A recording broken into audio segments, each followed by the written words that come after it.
Ladies and gentlemen, hello and welcome back once again to the longest running show in the world about data, DM Radio, in year 16. And we're doing some cool stuff today, folks. We have Zhamak Dehghani and a couple folks from Ontotext, Sumit and Doug Kimball. And we're going to talk about what is a data mesh. And we're going to talk about what are knowledge graphs and how do these things interrelate. And with that, Doug Kimball, take it away for the 5-minute drill.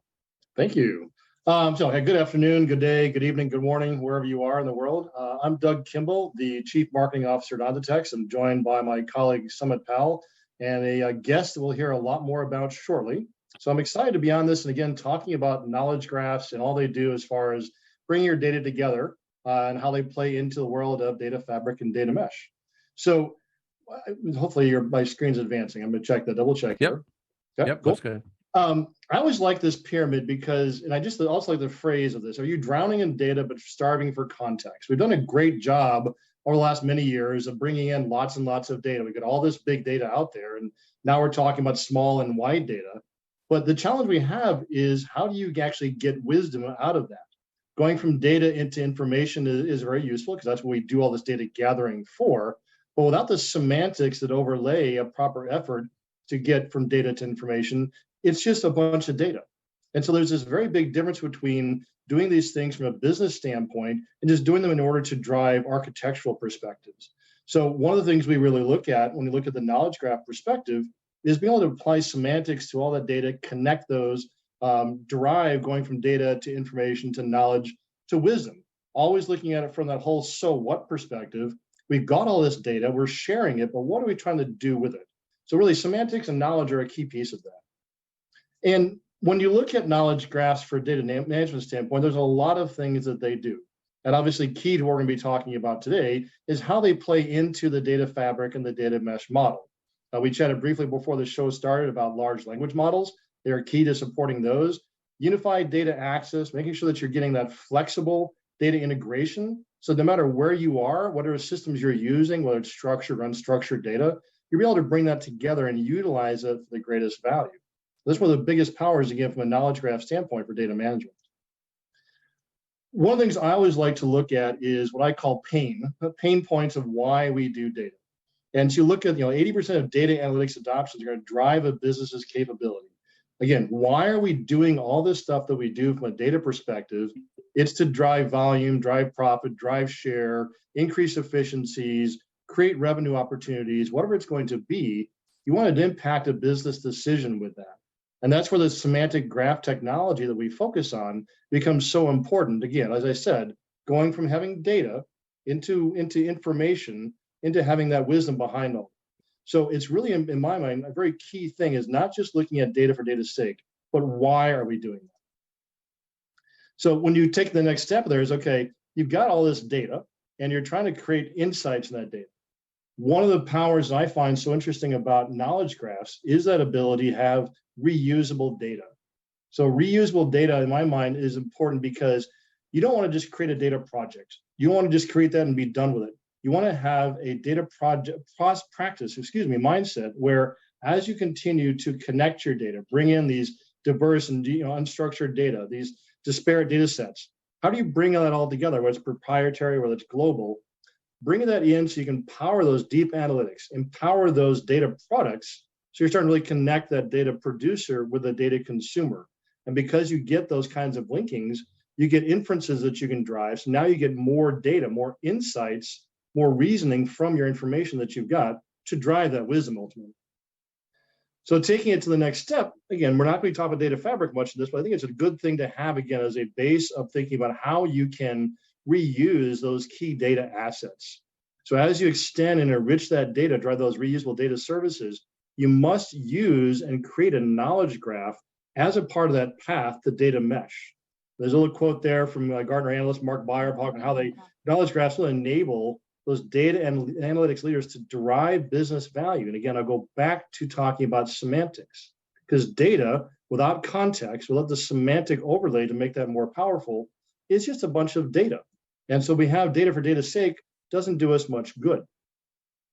So to go to the next step, and I'm not going to speak much about data mesh because we're going to be talking about it a lot with a lot smarter people than me coming up next, but it really does require a mind shift. And I love how Zhamak has put this together as a concept. I'm a very conceptual thinker. And while data itself is generally pretty hard and fast, how we understand how to share it, how to change the ownership, how you can change from being centralized to cross-functional. It really it requires a different mindset that we've been using for so many years. And to really do that effectively, from my point of view, from a knowledge graph company, is having that architecture that's supported by a knowledge graph, semantic knowledge graph. So that's my thoughts to kick that off. Back over to you, Eric. Sounds good. All right, folks. And with that, let's get the radio show started. Actually, hold on. All right, ladies and gentlemen, hello and welcome back once again to the longest running show in the world about data. It's called DM Radio. Folks, year 16. Can you believe it? I was a lot younger when this show began and a lot less knowledgeable. And today we're going to ratchet up the rhetoric, if you will, and talk about one of the absolute hottest topics in our business. No, it's not large language models or AI. Those are now the hottest topics for sure. But there's another topic that has really taken the imagination of this industry by storm, and that is this concept of a data mesh. And so before the show today, I was looking up, and of course, we'll have Zhamak Dehghani on from NextData to talk about that, formerly of ThoughtWorks. And I just did a Google search for top business use cases for data mesh. And oh my goodness, the sponsored links. You have to keep scrolling down these days to get past all those sponsored links. Of course, that's how Google's making lots of money. So who will tell you what data mesh is? Confluent and SnapLogic and Snowflake and Starburst Data and Atlan and IoT Business News and K2View and ThoughtWorks and Monte Carlo Data and Solutions Review and Estuary.dev and McKinsey and DCube and Monte Carlo Data again and Confluent again and SnapLogic again. It just goes on and on and on. These are all of these sponsored links trying to tell you what is a data mesh. Well, there are basic principles to data mesh. One is treating data like products. You want to create data products instead of just databases, for example. That's not a new idea, but it's a really maturing idea, I'll say that. And also localized management and costing, if you will, financing of data projects. So we're getting closer and closer to being able to work these things out. And the person who can certainly tell us what it is from the outset here is Zhamak Dehghani from NextData, dialing all the way in from across the planet. Zhamak, tell us a bit about yourself and what is this data mesh thing? What are you trying to achieve? And let's get Zhamak on the screen there. Go ahead, Zhamak. Hi, Eric. Thank you for hosting me. So I think data mesh was an antidote to the problems that the previous paradigms were creating for large and growing organizations that were complex. They had big data aspirations, and they need to innovate with data fast. But they were faced with kind of monolithic bottlenecks. They couldn't innovate fast. They had a monolithic data team and a monolithic data warehouse or lake underneath that. Lead time to get value from data was slow because they had to flow through the pipelines from left to right, from source to destination. That was taking a long time. And we had created a very fragile architecture, right? Every piece of this pipeline will fall apart and it will have cascading effects, downtime effects. So data mesh was an antidote to that. So it's analyzed kind of what was the fundamental challenges underpinning the symptoms of these challenges that we were seeing, and it offered an alternative. And as you said, it was introduced really as a set of principles, as a 4 principles, which was first and foremost getting the data ownership or giving the data ownership and data responsibility to the hands of people that are most capable of managing and owning the data long-term as product for business domains. As we know, business is moving fast. It has to respond at the speed of the market. It has to manage the data, as close to the market as possible. So instead of having the data owned and managed and controlled by a centralized data team under the CDO, the proposition was, let's give the data ownership and responsibility to the business domains that are tech aligned. And they have tech teams, they have data teams, and they have analytics teams and AI teams, and they're focused on the business and they understand the data. So that domain ownership of the data is the first principle of that. And then following that, to avoid a whole bunch of challenges that would arise from this decentralized ownership of the data, there were other pillars introduced that seem to have found the life of their own, like data as a product became a thing in itself. As you said, data as a product or data products, long-standing products that these teams own and share and try to delight the experience of the consumers of the data scientists, data analysts across the organization or beyond the organization is the second pillar. Enablement of these teams, these autonomous teams, to own and manage the data through a self-serve platform was the third pillar. And finally, a new model of governance that allows decentralization and yet having some level of standardization and cohesion across these teams with federated computational governance. And none of these, by the way, was novel and new. All of these principles had already been proven, tested, applied in the operational world, in the app dev world, where we moved from, at the edge of digitalization, we moved from centralized monolithic teams and IT teams to domain-oriented kind of services teams. It's just applied now to the world of data. So in short, it's just a decentralized socio-technical approach to managing and sharing and accessing data, particularly for analytics and AI. Yeah, no, those are excellent foundational components. And we were talking before the show about this analogy of Kubernetes, because you mentioned a monolithic architecture. And monolithic, just for those who don't know, if you're in SAP, for example, SAP is a monolithic application. It is this huge pile of code that's supposed to do all these different things. And that's the way we used to build everything, is in big piles of code to build huge applications. Like an enterprise resource planning system is tremendously complex. And then, of course, they went on, they bought some HR stuff and Concur and all these other things that are each of them also monoliths that just got to get bolted together in various ways and processes. But that's not very agile, I guess, is the point, right? And when a system like that crashes or is going slowly, it can be very difficult to fix, to optimize, to figure out what the heck's going on. It's just difficult to deal with.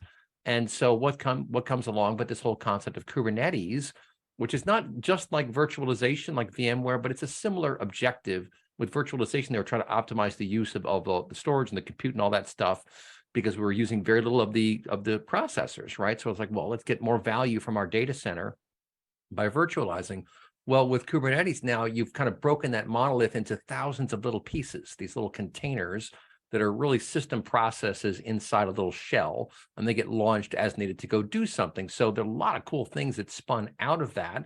There was also a whole array of security and governance issues that were born because of that. So that's why we have all these observability vendors now trying to help us understand what's going on out there. But what's cool is that instead, for example, for the audience to understand of a whole website like Twitter just crashing and now you can't get anywhere, maybe one little button on the page won't work. And the point is, it's because it's all these little bits and pieces that are coming together as needed. And of course, all kinds of innovations have come around for being able to just knock those pods over when they're not working and send another one out there, right? So there are other issues. I like to joke that we sacrificed a state at the altar of scale with all this new modern data stack stuff. It's like, yeah, we can scale up, but we still have to manage state somewhere. So that's a bit of a challenge. But it is a much more efficient system, especially in terms of the granularity of things. And I think that it has enabled the data mesh sort of de facto architecture, because you're talking about breaking up what was, again, a bunch of monoliths connected by pipes into a much different kind of fabric, right? Tell us a bit about that, Zhamak. Yeah, absolutely. I think the analogy of Kubernetes and the whole movement around microservices and all the technology that came around to support that model of operation, right? So if you think about kind of service-oriented or microservices as an operating model, data mesh is like that. It's an operating model. It's different from the current, as you said, the current operating model is diverse sources, silo sources, pipelined in centralized storage, layered by semantic access governance. That's an operating model. And then we have technology that enables different phases of this operating model. Data mesh is a new operating model. It's a decentralized, it's self-contained, end-to-end responsibility of all the pieces that go into providing a lively data, trustworthy data gets localized to a team, and then they are interconnected through the different types of links, whether the links are consumption provider links or semantic data links. So this operating model now needs a new set of technology to enable it. So what we are working on is to think about, okay, how can we codify this now unit of operation, unit of exchange of value, these data products, and then how can we enable management of lifecycle management of this now unit of exchange of value data product on top of the lakes and the warehouse and the pipelines. I mean, these technologies are not going away. So people have made tons of investment. So how can we now create a new operating system for this new operating model of data exchange? And I think this is an amazing space for innovation of the next generation data tooling that we will see. Yeah, I'll throw one more question at you, then we'll get Sumit Palin from Ontotext and talk a bit about knowledge graphs and how they can kind of play into this equation. But I think one of the really cool things that's happening here is that you are facilitating the evolution of application design and development away from the sort of monolithic approach into a very targeted process, because what's happening is that there are so many new kinds of apps that can be built that are very, very purposely designed for specific use cases in businesses and are leveraging data or insights. And so instead of building the old sort of monolithic approach of trying to solve some little problem of fly swatter, no, you just go build your fly swatter and you don't have to involve the factory anymore. You just go do it on your own. I mean, that's an interesting example, I guess. But the point is, there are little things that can be done to really help the business, and you don't want to have to build another monolith to solve that, right? What do you think? Absolutely, but also adding to that, we don't want to end up in a world where people are building a bunch of point solutions that they can't leverage each other, right? So what I see is in organizations like kind of this bimodal, either you have this kind of every team is doing one point solution of data pipeline, moving data from one end to another end and having their own data silo, and with ad hoc point-to-point data sharing, a whole lot of pipelines that just move data from one place to another place to another place. Like there's so much waste there that we can't really leverage. And then we kind of, the knee-jerk reaction to that was, well, let's build a data team, centralized data team, and lake and warehouse. And that logically and rationally makes sense. And then the counter effect of that is, well, that's so slow because every change needs to go to a backlog of a centralized data team and a big monolithic interconnected data definition, and how we're going to even manage the definition of that while every business and every data point definition is kind of constantly changing. So I think the data mesh tries to find the balance between these two modes and say, how can we create these small, localized, end-to-end, and by end-to-end, I mean, a unit that defines the data, defines data API, define the pipeline, all of the pieces required to share data as a product, localize that, make that small, empower the teams to go and build their own, I don't know, fly spray or whatever you call it, their data solution, fly swatter, but yet build it in a way that enough of it is consistent and standardized so that can be shared and used by and discovered and understood by the rest of the organization. So that equilibrium between this like localization of autonomous team building data and yet globalization of access and discovery of that data is kind of a sweet spot that data mesh tries to bring to life. Yeah, that's a really good point. And you're talking about being able to reuse component parts. So you build an engine, you build a certain kind of thing, and you want to be able to use that other places in the organization. Don't always reinvent the wheel is really the mission here, and enable discoverability. You get these large organizations, they can have data products that no one ever even sees and knows about. Well, then they can't use them. And so, semantics comes into play. Lots of things come into play. We only got about 5 minutes left in the opening segment, but I do want to bring in Sumit Pal from Ontotext. Sumit, first of all, you're a former Gartner analyst. You focused on lake houses and data warehouses and lakehouse architectures and all this stuff. At a certain point, you're like, all right, guys, what are you talking about? Like, I just want to get my data. I just want to build some apps. What are your thoughts about this evolution and how big a deal data mesh is? Yeah, when I was at Gartner, one of the most common questions was, organizations were craving for clarity. And one of the major questions was, do I go with data lakes, data lakehouse, or data mesh? And that was sort of a wrong question to ask, because as in a data mesh, data mesh promotes this idea of decentralized data teams, right? Where each data team being a domain expert, they know the domain business rules, they know the domain data.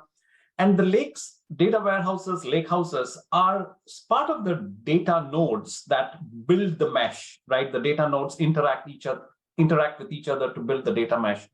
Now, as you were, as Zhamak, as you were talking, you mentioned semantically linking the data. And I think, Eric, you also mentioned early on that how do you semantically make sense of all the data that is across all these different data teams, right? And that is where knowledge graphs come into the picture, where knowledge graphs help you to build the context, and the semantic meaning around the data that each of these decentralized data teams are building.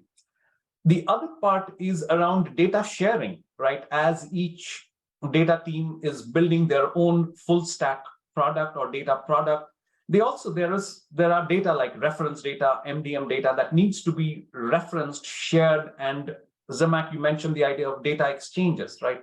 Where these business units, these teams need to exchange the data in a more standardized way, in a more controlled, governed way, where knowledge graphs can again come in, especially knowledge graphs built with RDF technology, which GraphDB from Ontotext builds, helps to exchange the data in a more standardized way, right? For example, the whole idea about data contracts, right? Data products need to interact with each other, reference each other with certain data contracts, and knowledge graphs can help you to make sure that the data contracts are adhered to as these data teams are building their products. So those would be my thoughts in terms of how knowledge graphs could be leveraged when you're building data mesh. Yeah, and real quick here, you mentioned RDF, Resource Description Framework. This is not a new concept. This has been around a long time. And, it's interesting. I remember, 15 years ago, almost 20 years ago, we were talking about how the semantic web will be Web 3.0, right? That was going to be the big vision. The semantic web is going to get us there. It never really seemed to fully take off, but I certainly in the business intelligence space now see it all over the place. Like lots of vendors have their own semantic layers, or they're leveraging other semantic layers for the express purpose of being able to kind of funnel the data into the right domain in the right area. So semantics clearly plays a role in data mesh, but it is finally taking off the keen value that semantics can provide. And that's something that RDF gives you, right? Exactly. RDF allows you to exchange data in a more systematic, standardized way with the data validations in place, with the data with the right kind of data quality, right? Which is again one of the other things about data mesh, is to provide a trustable data that is governed across these data teams. So yes, correct, you're spot on. Yeah, and so we have all these issues. We'll deal with them in the upcoming segments, like governance. What do we mean by governance? Well, who should have access to this data and who should not? Personally identifiable information is something that comes to mind, obviously, but governance goes beyond that. Governance really goes to who should be doing what, who should be able to do what. But don't touch that dial, folks. We'll be right back. You are listening to DM Radio. All right, folks, back here on DM Radio, we're talking all things data mesh today. On the show, we have Zhamak Dehghani from NextData, along with Sumit Pal and Doug Kimball of Ontotext. And I was joking about how big a deal data mesh has become. Maybe I'll throw it back over to Sumit, and then we'll bring Zhamak and Doug back into the conversation. But Sumit, you and I have been in this industry for a while. I remember how big data took off, then IoT took off, and was talking about IoT data, sensor data, et cetera. AI, AI has been around for, it's been around for 50, 60 years, technically. We've gone through a couple AI winters. I don't think we're going through another AI winter. I think that the large language models are just so significant. And even though we haven't sorted out exactly how they're going to work yet, are such a big deal that the combination of AI models with data mesh, I think it's going to generate a whole new era of applications and ways of doing business. But what do you think, Sumit? Absolutely, yes. I think my guess was, while at Gartner, I used to say to a lot of clients, this decade will probably be the decade of knowledge graphs until sort of LLM crashed our party. But I still think, knowledge graphs have a lot to do to help LLMs, especially on the context side, right? Especially on the context side, validating the facts. And it's sort of a bi-directional kind of thing that LLMs and knowledge graphs work. LLMs can leverage the context and the semantics that knowledge graphs provide, and prevent the LLMs from hallucinating. While knowledge graphs can benefit from LLMs in terms of, one of the lowest hanging fruits is to help build the queries that are coming in, help in building the right kind of prompts that go into LLMs to make sure that the right kind of answer and information gets back. So it's going to be sort of a collaborative thing going forward, in my opinion, with LLMs and knowledge graphs. Yeah. Or maybe I'll bring Doug Kimball back in just to comment on that real quick.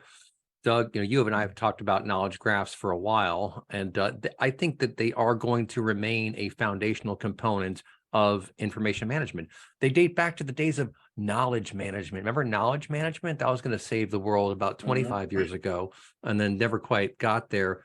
I do think with the combination of data mesh as an architecture and large language models as this just tremendous creative generative facilitator is going to fundamentally change how we're acting. It's going to help save a lot of time and effort. I think Zhamak was hinting at that.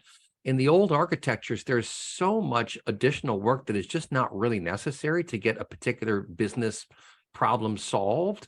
And so it's like using tractors to move around small pieces of dirt when you can just use your hands, for example. I mean, that's a bit of a strange analogy, but what do you think about the just the coalescing of these technologies and how that's going to affect business getting done?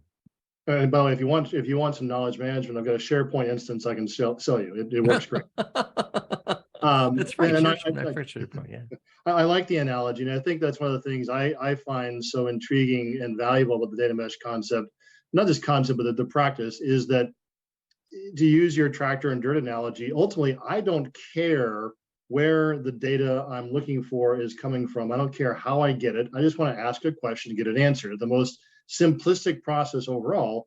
We're just trying to solve for something. And I think that to your point, basically oversimplification of it is make it easy to get information to people's hands.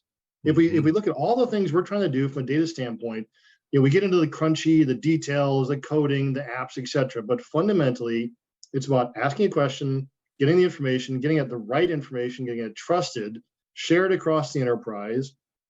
That's what it matters to me. And I think that, yes, it is, I think, becoming more and more mainstream, where knowledge graphs, they've been around for a while, but it's becoming more and more mainstream as people start to realize the impact that it has. ChatGPT, a year ago, very few people had heard about it. Now it's exploding. Right. I don't think knowledge graphs are quite there. I don't think data mesh is quite there, but it's starting to lead that direction. Yeah. I'll bring Zhamak back into this. You talk on your site about decentralization, and I think decentralization is the future. It's kind of funny when the whole data lake thing took off. I remember asking myself, are we making the same mistake again that we just made with enterprise data warehousing, where we're going to bring it all into one place and keep it there? And isn't it going to get bulky and slow and hard to find things, et cetera? And governance was an afterthought and things of this nature. But I think you are right that decentralization is the future, but maybe you could kind of walk us through how we're going to get there, because every company is going to have its own journey, its own path, its own processes. What are the leading edge companies you're working with? What are they tackling? How are they getting that job done? How is it actually shaking out? Yeah, so I guess all of the companies that I've seen taking data mesh as a strategy, they have similar attributes in terms of they're complex organizations. The data that they use resides within and outside of the organization, and they need to get timely access to it, to a data that is trustworthy. And they all have pretty aspirational data missions and data visions. Many of their strategic initiatives rely on the data. So most of them have similar pain points, the fragility and slowness of the system. They have made similar investments in the technology, the usual suspects that you search and you see data mesh appearing in their advertisement, and they have similar challenges. So where they get started with, at least I encourage them to get started, is with this kind of a realistic assessment of, is data mesh the right thing for us? I see a lot of kind of enthusiastic kind of jumping on the bandwagon of data mesh, but without really the honest assessment of, is this right for us? Are we ready for it? Do we have the foundational pieces in place? Do we have the top down and bottom up top-down support of the organization, and the kind of the bottom-up readiness of the maturity of the infrastructure and automation and all of these practices that has to be in place. Organizations that I think are most successfully, and they're are kind of applying data mesh, and they're constitute in fact a large portion of our customers, are the folks that they have a data advanced kind of business unit, a business unit that is more modern within the larger organization, and their KPIs, those business kind of owners, their KPIs depend on the readily available data that they can trust and use. So they are motivated to be autonomous. They don't want to be bogged down with this big data team or data organization, but they can't also operate in isolation, right? They can't just go and build a data system in isolation where nobody else can access to their data and use it. So they're those spearheads within large organizations to try data mesh, to show the art of possible, to get some quick value to demonstrate, how it can be applied and contextualized to their organization, and go from, and because data mesh and technology for it should allow for this incremental, iterative kind of evolutionary approach in building in the organization. You can go from one domain to another domain to another domain, interconnect those, and that get enough of mass adoption to really leverage it at scale. I think contrary to that, the organizations that probably fail are the ones that have some sort of a big bang top-down transformation where you have to go and spend cycles of years to buy or build a platform on which you then want to build data mesh, right? So that's what I say. Let's not to start, because it's a very tall order to create that sort of change and show value fast enough. Our attention span and patience in getting value from the technology or abstraction is pretty low. Like your initiative is dead. Yes. Yeah, that makes a lot of sense. Sumit, I'm going to bring you back in because you had mentioned master data management and what Zhamak is talking about here in terms of process, in terms of taking it slowly, focusing on one domain, getting that tackled, then maybe moving on to the next domain. That's what we did with master data management, right? You had PIM, product information management, as the first domain. Then you had some customer domains that you want to work on and some other things. But the key was to kind of get it right the first time. And there are some similarities in terms of what you're trying to achieve, right? Because in MDM, you're trying to virtually reconcile systems. That's the way I describe it. MDM allows you to virtually reconcile lots of different information systems that are themselves typically monoliths for a greater strategic goal of doing a better job knowing what's going on in the organization, what should we do, et cetera. I see some similarities, at least in terms of sort of rollout and execution. But what do you think about that, Sumit? Yeah, absolutely. I think organizations should think big, but start small and then iterate, right? Build on one domain, learn the fundamentals, learn the nuances before they go and start doing the similar kind of thing in another domain, right? And with MDMs, as you do things like entity disambiguation, entity resolution, knowledge graphs again play a very important role. There are a lot of MDM products out there that are built on top of the semantic underpinnings of knowledge graphs to do data reconciliation and make sure again that the MDM is sort of the single truth around the organization. But again, you have to start small and then build on top of it. Yeah, and maybe Zhamak, I'll bring you back in just to kind of get into the weeds a bit. Obviously, if you're going to start this journey, it's great, as you suggest, to do so in large organizations that have very complex topographies, if you will, a place where it's really going to make sense to put that extra effort in to kind of get that right. But to me, the skunkworks concept comes to mind of having this sort of advanced analytics team of folks who are really trying to dig in and understand something. And you think big challenges like economics or life sciences or things that really require an appreciation of scale. That, I think, is where data mesh is going to be really powerful. What do you think? I agree and disagree. So I think I agree that, we want to start small and have, teams that are nimble, agile, and do some skunk work around and get value. But really the value of the data mesh come to exist once you have a large enough mesh. Once you have enough of an interconnectivity that you can then create these higher order, data as value or as product on top. Most of the analytics, like if you look at the any AI or ML kind of use case, even the simplest reporting use cases require data interconnected from many different domains, right? Sure. pick an example in marketing. So I think while I'm a big fan of grassroots kind of movements and change, we have to be realistic that we need enough of that grassroots and the skunk work connected for data mesh really deliver the value. And I think that is, the balance that sometimes gets lost on us, and because it's just the technology is missing there, is that how can we arrive at, conceptually, the outcome of things like master data management without repeating the same mistakes of the past in how we implement those? Because in the past, many of these concepts are very idealistic, that we shall have one single source of truth. We will have one sense definition of customer.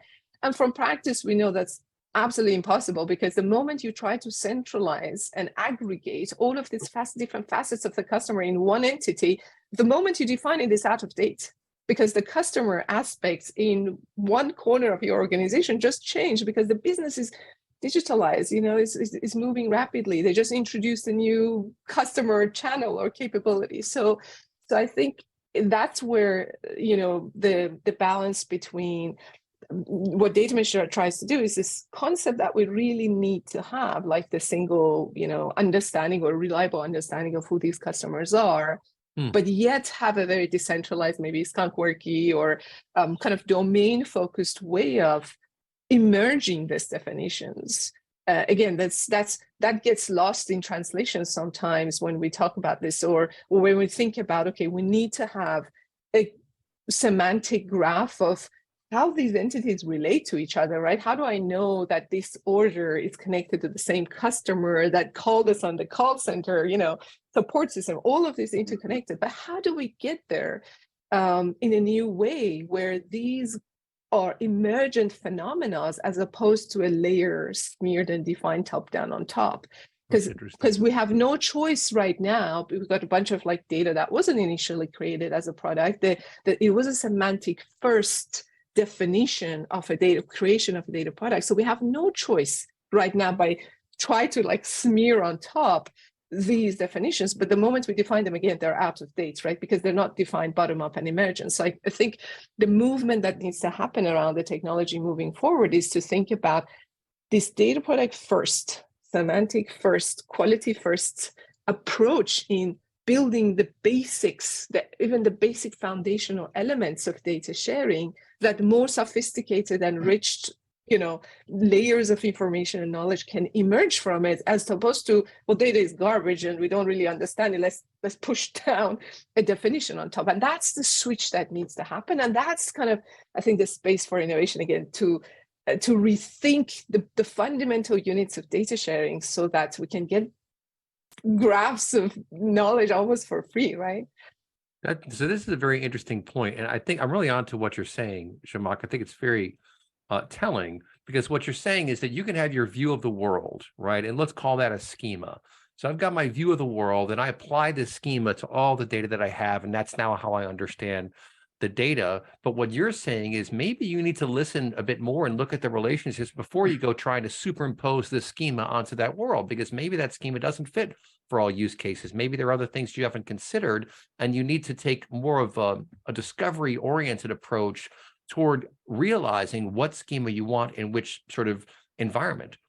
So you're trying to be more reflective of the world. But yeah, let's pick this up for the next segment, folks. Don't touch that dial. We'll be right back. You are listening to a very interesting DM Radio.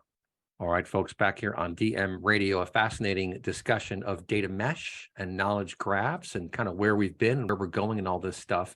And first, maybe I'd like Sumit Pal to comment on what we were just saying there in that last segment. I like this sort of challenging of the orthodoxy, which is really what's going on, right? It's that we've had these ways of doing things, of forcing structure onto the world, but it is an abstraction. As a philosophy major, I majored in deconstruction. So I'm all about tearing stuff down to see what we can get from the reconstruction of it all. But what do you think about Zhamak's comments there about really trying to be more appreciative of what is emergent in your organization, in your data? Go ahead, Sumit. Yeah, I think that is the whole goal of data mesh, right? To have a more decentralized thinking with data experts in each of the domains, whether you're building your MDM or whether you're building your data catalog, which is, again, could be, like in the data mesh, there are sort of two data catalogs, right? A data catalog that is very domain or data node centric, as well as an enterprise data catalog, which sort of connects the different nodes together, the different domains together. So you also have a centralized way of accessing and doing the data discovery. And each of these data nodes feed into the data catalogs, and each of the data nodes feed into the enterprise data catalog. Cool. I like that. Doug, maybe I could bring you back into the equation here too. I like this reconstruction of what we've been doing. And I think the time is nigh for that. I think that's why it's happening right now, is because, systems get so big, entropy comes into play sooner or later, and things sort of fall apart. And I kind of think that's where we are. That's why you're seeing, you went from data warehouse to data lake to data lakehouse, and like all these different architectures. Well, it's like the NoSQL movement, right? I remember when NoSQL came along, and I remember when MapReduce is going to solve all the world's problems. So these individual changes in what's happening in the industry, they happen for reasons. And then we have to kind of figure out, all right, what did we do wrong? What did we do right? It feels to me like there are a couple movements that are coming together quite succinctly. Data mesh is definitely one of them. I still think knowledge graphs are going to be really important no matter how you deploy them or how you manage them, but it's probably going to be in coordination with these things. But just real quick thoughts from you, Doug, on how to synthesize all this. It's interesting. Sumit and I had a chat not too long ago about what is old is still new. And so a lot of what we're talking about, to me, are nothing really dramatically new concepts. These are things we've been dealing with for quite a while. So if I was to synthesize it, again, I'm an oversimplified thinker. I got two very, very smart people. I'm the conceptual marketing guy, but we're using building blocks of data. I always like to talk about Lego. We're using building blocks of data. We're connecting them. We're giving more ability for them to be decentralized, played with, shared in different fashions. And that's what we're doing, from my mind, is how we're synthesizing this whole process together, is making those building blocks of data more accessible, more findable, et cetera. And that's what I think the knowledge graph has the ability to make those relationships. Knowledge graphs have the ability to make those relationships that allow that data to be shared. Yeah, that's cool. And Zhamak, I'll throw this over to you to put more context around this. So from your website, you have a line where you say, we do for data what containers and web APIs did for software. That's a very interesting statement, because with APIs, of course, we changed how data gets accessed. We changed how applications are built, basically. I mean, just look at GitHub in and of itself and how much that changed how applications are designed and then how they actually run, how the code is called, et cetera. So could you go into a bit more detail about what you mean by that and how that actually works? Sure. Yeah, so at NextData, we thought about, we had the luxury of, I guess, with being a fresh new company and think about this fundamentally differently. If you think about what containers did for applications, containers by definition create an aggregation or abstraction around different structural components that are required to run an app, right? Mm-hmm. So they contain it, they create an abstraction, they created the packaging around, they created developer tooling around it. We're doing a similar thing for the data product. So if you think about what constitutes a data product, what is this unit, right? That allows data to be shared, discovered, governed as a product. This unit involves many different structural components. It involves the code that's generating that data, involves the policies that govern that data, involves the definition of the data model that is representing that data. So and a few other things. So we are creating containerization system that abstracts all of those disparate pieces into one unit. And we call this a data product container. Again, the data itself is not contained to it, but references to data management of the versioning of that data is contained within it. And then we're providing a developer tooling upstream, not downstream after data was produced, as upstream as possible. At the moment of creation of the data, we create these building blocks, allow creating data products as the first class building blocks of data sharing. And then the API around it is, okay, if you think about how this data is analytics and AI world being used, then, and how it needs to be discovered, how it needs to be governed, there's a set of APIs that every data product in an autonomous way shares, and those APIs enable discovery and understanding and control, and then access the data, particularly for analytics and AI. So that's kind of the API side of it. And we absolutely intend to open source pieces of this, the API part of it, perhaps the containerization part of it, so that other vendors can go and build systems around it. So I hope that was a close enough analogy to what containers and APIs did, which was, isolation of applications, lifecycle management by small teams, and developer experience that allowed that. Sure, it makes a whole heck of a lot of sense. That's an excellent explanation. It does speak to me about the size of the challenge and the amount of work that you folks are having to do right now to enable that. Because, and just to explain to the audience, these containers, they have what is basically a wrapper. And in that wrapper, there's instructions about what to do. It's basically what the little ridges on a Lego do. They're like, okay, this is how I fit in. And once I'm in there, I release this and it does that basically. And she's talking about doing that for data, which is very, very interesting. We have a very good question from one of our studio audience members. And folks, if you want to be in the studio audience, hop online to dmradio.biz and you can register for these to be part of the conversation when they're recorded. But one of our attendees asked, I'll throw it to you, Zhamak, and then maybe Sumit if you want to comment on it. How strong does the governance of a data mesh implementation have to be to, for example, semantically connect different data products? What do you think about that? I would absolutely. So I think a strong is a subjective word, and if we say strong, it can be interpreted.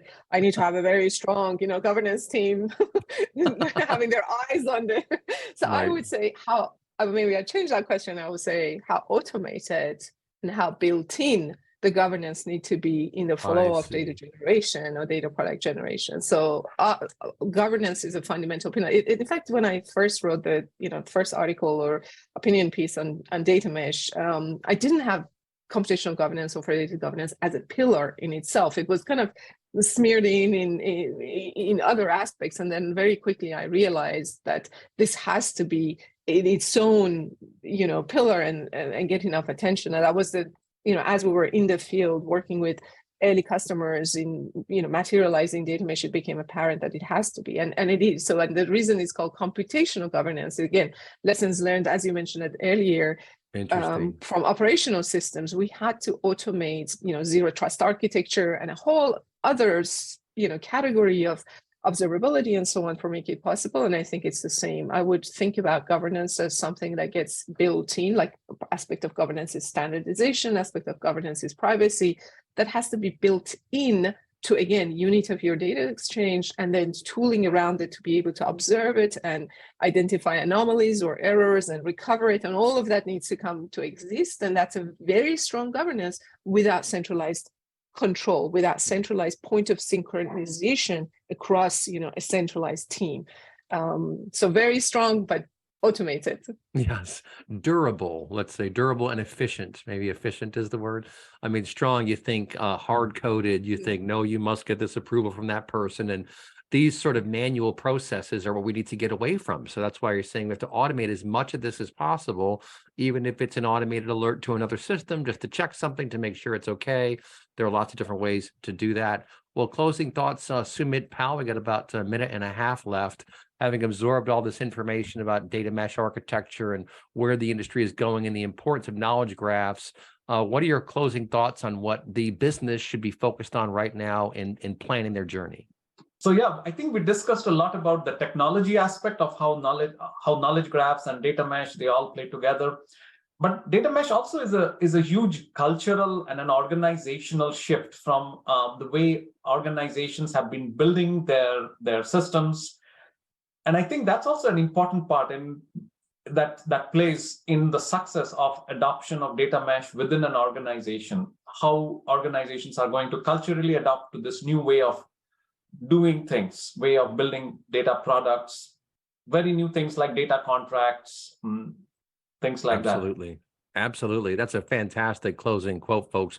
Look these folks up online, Zhamak Dehghani from NextData and Sumit Pal and Doug Kimball from Ontotext. What a fantastic show today, folks. You've been listening to DM Radio.